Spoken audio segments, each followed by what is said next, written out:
فيلم ذا مارفلز من افلام عالم مارفل السينمائي اللي هتنزل السنه دي ان شاء الله في شهر نوفمبر. نزل له اول اعلان تشويقي، تعالوا نتكلم عنه ونحلله.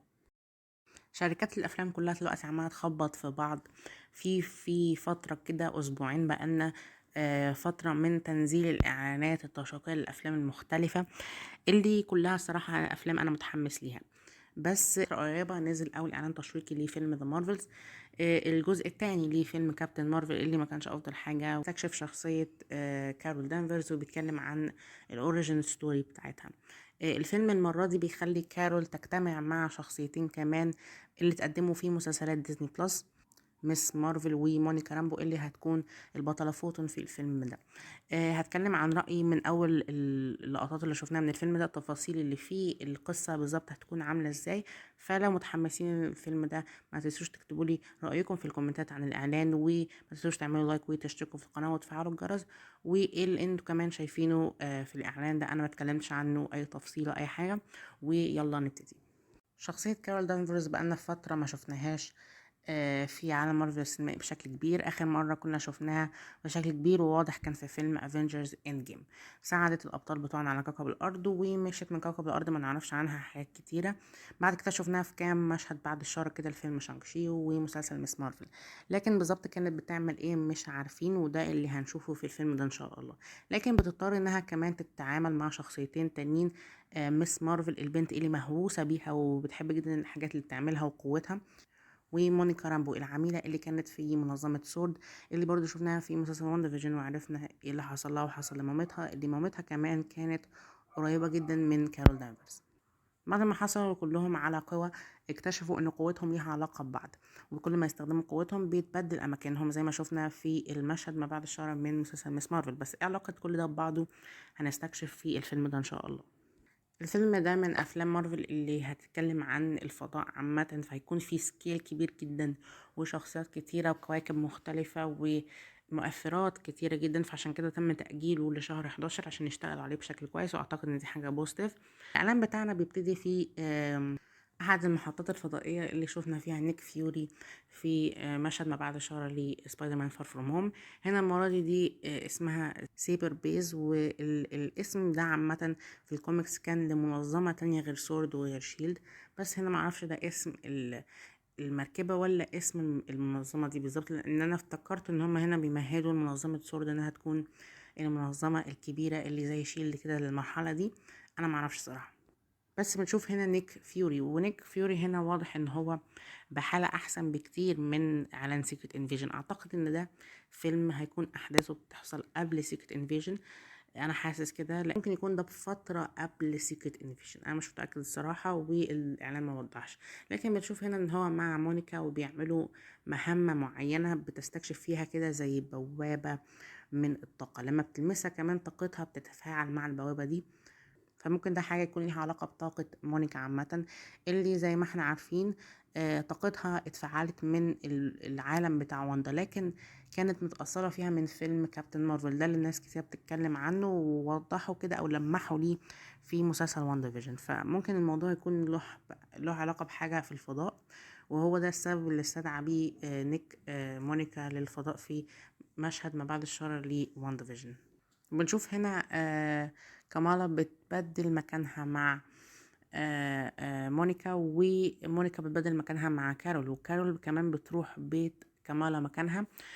فهنا ده كان مشهد ما بعد الشر لمس مارفل. لو حابين انا اعمل لكم تحليل للمسلسل ده، لان انا اعتقد ان كتير منكم ما شافوش ومش مهتمين انكم تشوفوه، حقكم الصراحه. المسلسل ما كانش افضل حاجه، بس انا للاسف شفته. فلو عايزين تحليل المسلسل اهم الحاجات اللي فيه عشان تفتكروا كده، عشان هيبقى مهم جدا في الفيلم ده، اكتبوا لي في الكومنتات.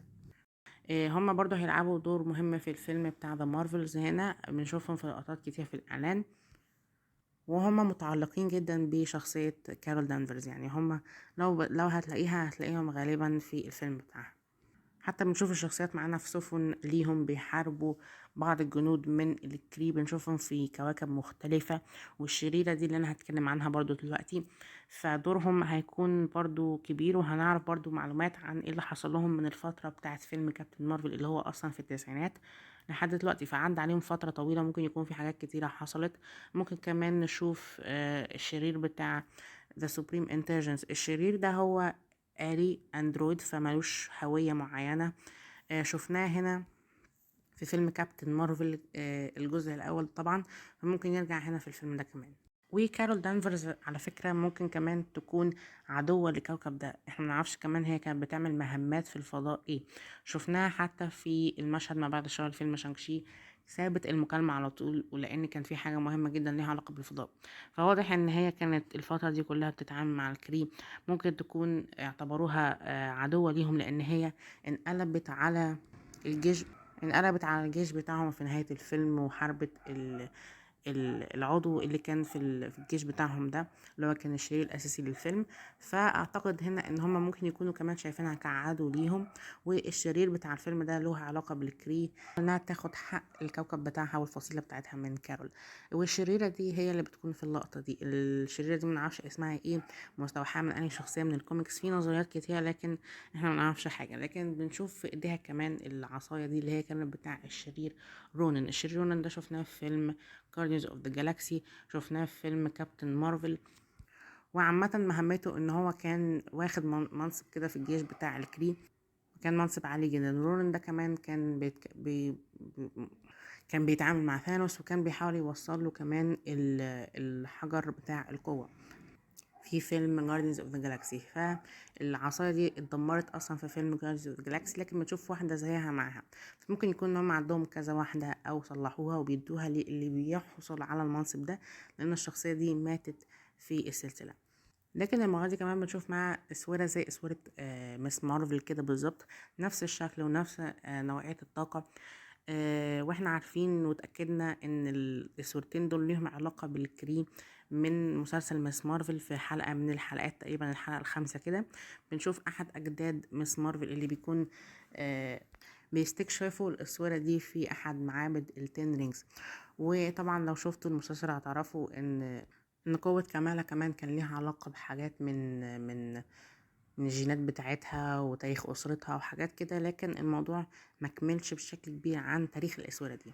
فممكن يكونوا هنا اسورتين مع بعض بيتجمعوا مع بعض بيدوا طاقة هائلة، لأن هما في الكوميكس في حاجة زيهم كده بيبقى اسمهم النيجا باندز، ودول بيكونوا كده زي الموضوع ده بالظبط. زي الاسورتين دول كان بيستخدمهم كابتن مارفل النسخة الأولانية من البطل ده في الكوميكس. فاعتقد هنا ان احنا هنستكشف بالظبط هم جم منين، علاقتهم بالكري بالظبط. الشريرة دي كمان ممكن تكون عايزة انها تاخد سيطرة على كوكب الكري وعلى فصيلة الكري، احنا منعرفش اي حاجة، عايزة تنقذ كوكبها من خطر معين، وممكن تكون بطلة بالنسبة لكوكب بتاعها. كل التفاصيل دي هنشوفها، لكن بنشوفهم هنا كلهم بيعكوا كده في سفينة للكري، وبيبدلوا اماكنهم مع بعض. بيستخدموا الموضوع ده كادفانتج ليهم كده. برضو هنا لقطات للقطة جوز او جوز ده كمان اكتشفنا ان هو مش قطة، ده كائن فضائي بيتنقل على شكل قطة لكن عنده قدرات كتيرة جدا. وده في الكوميكس كمان كان له شكل عامل كده بعد ما بيخرج شكله الكامل، وكان بيساعد الشخصيات بشكل كبير، وكان ليه علاقة بكابتن مارفل على مدار احداث القصة. فالشخصية دي كانت ممتعة جدا في الفيلم الاولاني. لكن بنشوف هنا لقطة كمان بينزل قطط كتيرة كده من سفينة معينة، اعتقد ان هم زيه برضو من نفس فصيلة الكائن ده. واكتر حاجة الصراحة بحبها في افلام مارفل اللي ليها علاقة بالفضاء ان هم بيستكشفوا كواكب وفصائل من الفضاء من الكوميكس، بيطلعوها في الافلام بشكل كويس، وبيبقى حاجة ممتعة جدا الصراحة. هو ده اكتر حاجة بحبها في افلام الفضاء بتاعتهم. بنشوف برضو هنا بدلة مونيكا الجديدة، اللي اعتقد هنا ممكن يكون المنظمة بتاعت سيبر دول هم اللي عاملين لها البدلة دي، لانها شكلها شبه البدلات اللي هم بيلبسوها كمان. لكن في بدلات كتيرة كارول وكمالا حصلوا عليها برضو، بس بدلة كمالا صراحة مش حلوة خالص، مش عجباني. اعتقد ان بتاعت المسلسل بتاعها كانت حلوة ولايقة عليها الصراحة، دي شكلها غريب جدا. لكن بدلة كابتن مارفل شبه جدا البدلة بتاعت اول كابتن مارفل في الكوميكس، وواضح ان هم واخدين انسبيريشن من البدلة دي. بس ده التحليل بتاع الاعلان. اول طبعا ما ينزل اعلان تاني ونعرف تفاصيل اكتر هتكلم عنهم. ولو حابين اي ملخصات لتاريخ كارول دانفرز في الافلام او اي شخصيه من الشخصيات دي، اكتبوا لي في الكومنتات وانا هعملها ان شاء الله. وما تنسوش تعملوا لايك وتشتركوا في القناه وتفعلوا الجرس. وسلام.